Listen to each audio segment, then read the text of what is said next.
Good evening and welcome to our regular scheduled select board meeting of Tuesday, December 19th, 2023. At this time is 7:03. We will call this meeting to order. If everyone could please rise for the pledge. I pledge allegiance to the flag of the United States of America and to the republic for which it stands, one nation, under God, indivisible, with liberty and justice for all. Also like to mention that Walpole Media will be live streaming the meeting, bearing any technical glitches. And I want to give two quick thank yous, one to our 300th committee for a job well done on the kickoff celebration. There was a laser show and pyrotechnic show last weekend. Hopefully many people, it was very well attended, so hopefully many enjoyed it. And also a big thank you to our police, DPW, and our fire departments with the storm yesterday. It was unprecedented, or I guess unanticipated, I should say, the amount of damage. And it was a long day of coordinating between all the departments to keep everything safe and up running. So the first item on the agenda is a position interview for the Walpole Cultural Council. Come on up. If you wouldn't mind introducing yourself and just telling us a little bit why you would like to join the Cultural Council. Sure. Hello, everyone. Good evening. My name is Shalini Satish. I've been a Walpole resident for about 8 years. I live with my son and my husband. My son is in JMS in the 6th grade. I enjoy bringing the community and people together. I have personally taken part in a lot of cultural activities at school, universities, and most recently, I volunteer with Be Inclusive to set up a Diwali event in Walpole. I enjoy organizing these events, and I would like to be more involved in the community, would like to contribute to the town, and I believe the Cultural Council will give me a promising platform to put my experience and interest to use, and I would like to help any which way I can. Thank you. Wonderful. We always appreciate members of the community coming forward to volunteer. We recently had the Cultural Council come forward to present to us, and they do a lot of great work throughout the community. So Thank you. I appreciate it. You coming forward. Does anyone else have any questions? Or Just thank you for being willing to do this. We really appreciate it. No problem. Thank you. all right. Then do we have a motion? I'd make a motion to appoint Shalini Satish to the Walpole Cultural Council. I'll second that. All those in favor, please say aye. Aye. We have a vote, 400. Thank you very much. Thank you. Very much. Thank you. The next item on our agenda this evening is Jack Wiley from the Adams Farm Committee. Jack, do you want to come forward and oh, thank you. Good evening. Jack Wiley, I'm Chair of the Adams Farm Committee, and just observing what goes on at Adams Farm, we have a number of people that walk the dogs, but we also notice that there are some people who walk a number of dogs at the same time. And if they're asked, they will indicate, yes, they're a paid dog walker. And we just felt that if they're using this and getting paid to do that, that it is not unreasonable to ask them to get a permit. It would be an annual permit. Walpole residents for $100, non-residents $200. All right, I had a few questions. One item is, do you have an estimation of how many professional dog walkers are kind of going through the park? No. No. I know they're there, and I've encountered several myself, not at the same time, but over a period of time. And I know from what other people say, whether it's the same ones or not, I don't know, but they're very noticeable. Another question I had was whether you are currently charging fees to other professionals that use Adams Farm, such as the professional photographers and such, and how the two different fee schedules, are they compatible? Yes, we are charging photographers depending upon whether it's an annual or 6-month, and it's once a year, so they have their choice of a 6-month or a full year permit. We have another category for someone who wants to give classes. So we had for dance, just had one recently, somebody wants to train dogs. and that would come under this class category. So, yes, we are charging for other people using the farm. Okay, and then lastly, did the committee have ideas of how they were going to advertise this or get that information to these, It's, professional dog walkers of how they would go about getting their license? we'll post some signage at the barn and the kiosk and at the gate, which everybody comes through. And then we'll make it known to those who frequent Adams Farm frequently that if they do see this, that they need to bring it to their attention. We'll have a flyer that we can hand out. Okay. I'm going to open this up to questions from other members of the board. Jim? So I think I'm okay with this request, Jack, and it's in line with, as you point out, the photographers and all that. Do you know what other towns do that are in similar situations? I'm not sure what the trustees do, but I know that they have some restrictions on some of their properties. I'm not sure what other towns do, no. And I will say, we had reports of someone training police department dogs at Adams Farm, not Walpole. And when I asked the Walpole Police Department if they were aware of it, they weren't. Huh. So someone had made arrangements with the respective police department, and they weren't local. They were from some distance away, and obviously would have been paid to do that. This was earlier this year. I don't remember exactly when, but I heard about it a couple of months ago. Yeah, so, okay, and that's helpful. I just wanted to get a sense for what other towns might be doing. I guess as I have thought this through, these people are making money, they're charging to walk the dogs, and they're using town property to do that. Not that I think there's any particular impact to the town property, I don't, but I do think that, the fact that they're using the town property to make money, it's reasonable to charge a fee. Because while I've got you though, and a little off topic, but we talked about the leash law some months ago, Right. and we gave you the vote and gave you guys the power to decide what you wanted to do. How's that working out? It's improved considerably. There are still people who are letting their dogs off leash, but it is a marked improvement. I think someone, and whether it's related to this or not, it's difficult to tell, but we've had some vandalism at the farm. Somewhat minor, if you want to call it that, in nature, but there's boardwalk out on the Blue Trail that goes across wet areas, and a couple of boards were removed, and they didn't fall out.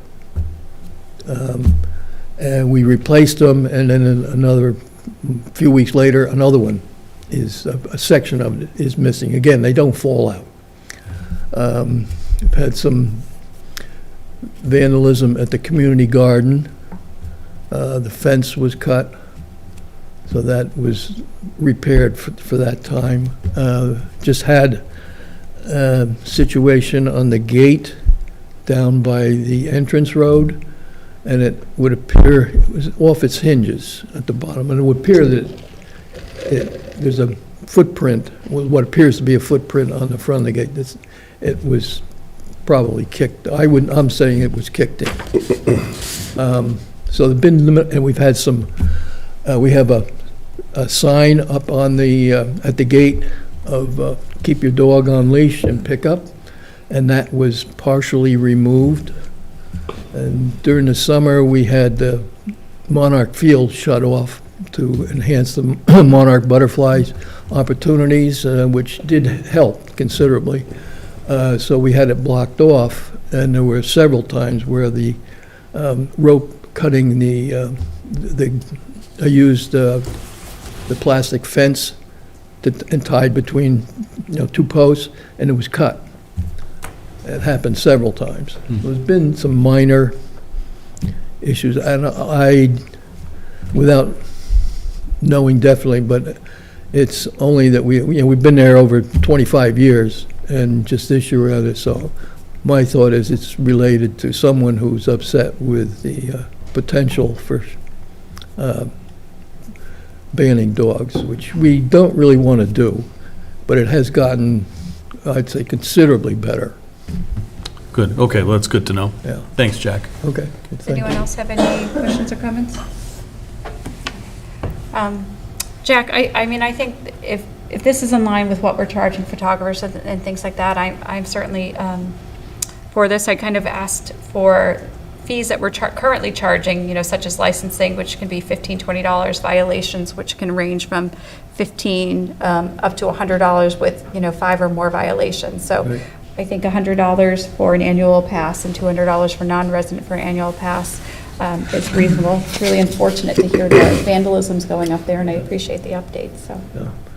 I think the other thing, that, as far as the amount of the fee, these are people who are there between probably 5 to 7 days a week, as opposed to someone who rents the place for a particular function.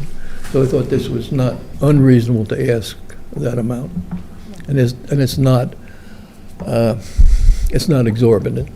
And I think just, you know, advertising it, posting it, providing a timeline that they would need to come forward Right. and get that license, you know, which I'm sure the committee is working on. Would like to make it effective the first of the year, and we'll try to get some signage up before that. Okay. And just we'll let people know first, and then see what happens. Yeah. All right, very good. Ben, do you have a motion? I'd make a motion to approve the new fee schedule for dog walkers as presented. I'll second that. All those in favor, please say aye. Aye. We have a vote, 400. Good. Thanks for Thank you coming very forward, much. Jack. Thanks, Jack. Thanks, Jack. See you on do that on the phone. Thank you. Thanks, Jack. Thank you. Next item on our agenda was a performance security deposit for a project located at 931 Main Street. I believe, yep, please come forward and, My name's Nicole Henderson. I work for New England Construction. We're the general contractor building the project over at 931 Main Street. Luke Grady with New England Construction, supporting the project as well. We were asked by the town to provide a surety bond for the culvert that runs underneath the property in the case that it does get damaged during construction. So we've been working with Carl and with Jim for the value of that surety bond, and we're prepared to provide it for $200,000. And we've taken additional measures as well to ensure that there's no damage to the culvert. So we did a pre-existing survey of the culvert prior to construction, and then we will do a reevaluation after construction to make sure there wasn't any damage done during the process. We've also confirmed that our cranes will not be located on the culvert, and we're going to put road plates down for any large trucks with deliveries to ensure that the load is distributed. okay. Do we? On our end, we've looked this over, we met out with them, it was a hot summer day, I remember. So we're pretty much satisfied here and recommend favorable action. All right, any comments from the board? I just have a question. First of all, I'm in favor, so, and we'll support this, and I'm glad to hear the tactics that you're going to employ to protect the culvert. I think I had a question really more for Carl, and, you know, when we look at the map and see the culvert and how it comes through the property, all I see is where it comes in and where it goes out on the property, but I'm thinking down the road to the Gilmore development, and where does the culvert go when it exits the property that we're talking about tonight? Yeah, good afternoon, members, chair, and members of the board. Carl Baldoff, town engineer. Briefly, to answer your question, it doesn't really go to Gilmore's. It goes through the parking lot, and it goes to an underpass on the railroad between the CVS building and I'm not sure what the other building is. There's not much in there right now. I can remember what it was about 1,000,000 years ago. But anyway, it basically goes through that parking lot, and it stays to the north of Gilmore's, and it discharges to a big opening where the Spring Brook goes underneath the railroad, and then that ties into the Neponset River. So you don't anticipate having anything of this nature with the Gilmore work? No, there is other things that will go on at Gilmore's, course, yeah, but not yeah, quite not the this. same as this. Okay, good. Thanks, Carl. I appreciate that. Thanks, Ally. Any other comments or questions? All right, Ben, then do I have a motion? I'd make a motion to set the value of the performance security for this project at $200,000 to be held in place until the work is complete. I'll second it. All those in favor, please say aye. Aye. We have a vote, 4-0-0. Thank you very much. Thank you. Thank you. Thank you.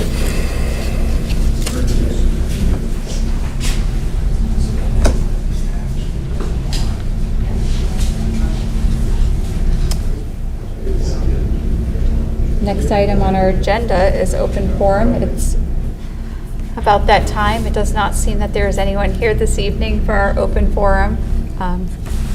So we will move on to new business. First item on new business is the state aid reimbursement program for the Complete Streets Tier 3. So, Madam Chair, this is just kind of with closing out of this project. This is something that, before Maggie left, she was able to successfully get us accepted into this program, and it's done some really good things throughout the town, and so this just closes out the final $11,655. So recommend favorable action on signing off on this. Quick question, is this a program that then we could reapply for in the future? Yes, and we have our eyes on maybe some projects around the new middle school. So, All right, very good. Any other questions for Jim on this? Okay, Ben, do we have a motion on this? I'd make a motion to sign the state aid reimbursable program for Complete Streets Tier 3 for $11,655.85. I'll second it. All those in favor, please say aye. Aye. We have a vote, 4-0-0. Next item is a bid contract for our water main replacement. sure, recommend favorable action in bid contract number 24-07, water main replacement at the various locations, to be awarded to Digger Construction of 22 Diamonds Path, South Dennis. We've worked with them before. Yes, they did the sewer line on Winter Street. Yeah. Oh, yeah, those guys, they were really good. And so, recommend favorable action. Where are we replacing water main? Do we have that list of what this is going towards, what areas? So, the question is, where are we installing it? Yes. Bridge Street, Allen Street, Spring Street, Riverview Place, and there's one other street I forget. All right. And about how much are we replacing a year right now for water main lines? We're trying to do roughly 7,000 feet. Okay. It's It's an a hard endless- project to keep up with, I know, living on a street It's that, getting more and more expensive every year, so. yeah. And it's a lot of work on the streets, and it is very Correct. disruptive. We're still currently targeting the old unlined 6-inch cast iron lines. Yep. And once we get done with those, we'll move on to the 8-inch unlined cast iron lines. About how many more years do we think for the old cast We're iron? probably, I would say we're about 60% of the way with the 6-inch lines.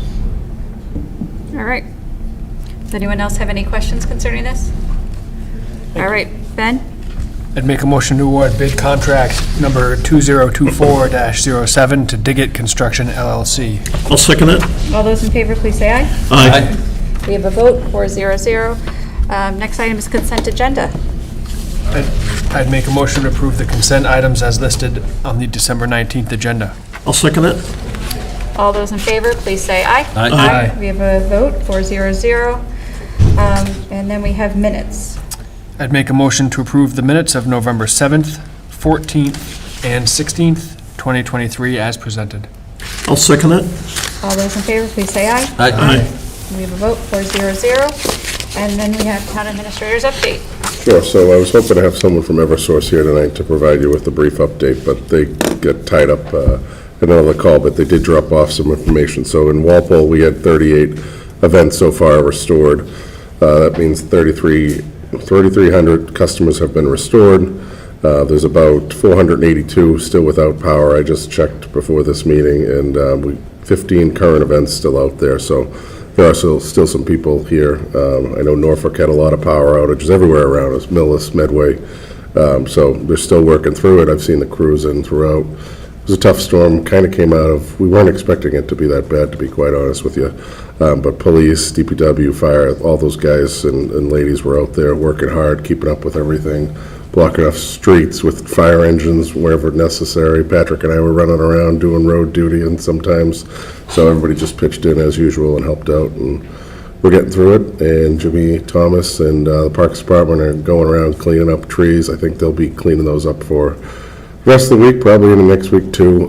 We're likely going to leave the compost site open on Saturday so some residents can get rid of some of the debris and leaves that came down. So that's where we're at with the storm right now. And any questions? Any idea when Eversource will have things fully restored? No. I know that their website keeps saying by 11 o'clock tomorrow night, so, but we'll see if that happens. So what are the major areas in town that are still impacted? I just know up by my neck of the woods on Lincoln Road, and that was one of the primary ones that I'm aware of right now. There's a lot of houses with some ripped off services. Raspberry Lane was a mess today. I was up that way. So you guys know North Walpole got hit pretty bad too. So we're working through it. So FY25 budget, we have a drafted budget that's balanced. I've shared some numbers with Superintendent Goff and Mike Frisha, along with Chairman Denizio. And I'm expecting that they probably want to have a meeting in the very near future. I know they're working on a lot of things. They had their meeting last week where they discussed some of the priorities for the high school, and hoping that they make a decision sometime soon so we can work with our team and they can start to organize the bids and all the design process going forward once they set their priorities. So good news is we have a balanced budget, and I'm sure there's still some work to do with it. We'll likely probably have a joint meeting again, as we mentioned we would. I got to speak to you and probably Carrie and Denny about when that could be. So I don't think we talked about doing it the 9th. I don't think it'll be the 9th. I think the schools are still working through some things, so. But whenever they would like to have it, we'll have it, if you're okay with that. And good news, we sold off 2 pieces of property noon today in this room. Packed room in here, which was great. We used the Zecos group, which they did an excellent job. We got $420,000 for the old library and $385,000 for the Kingsbury Street lot. So that almost exactly replaces the prison money for 1 year. So it helps out for sure. Oh, good news there. Yeah. So that's All right. it. Does anyone else have any questions for Jim? All right. I'd make a motion to adjourn. I'll second that. All those in favor, please say aye. Aye. We have a vote, 400. Thank you.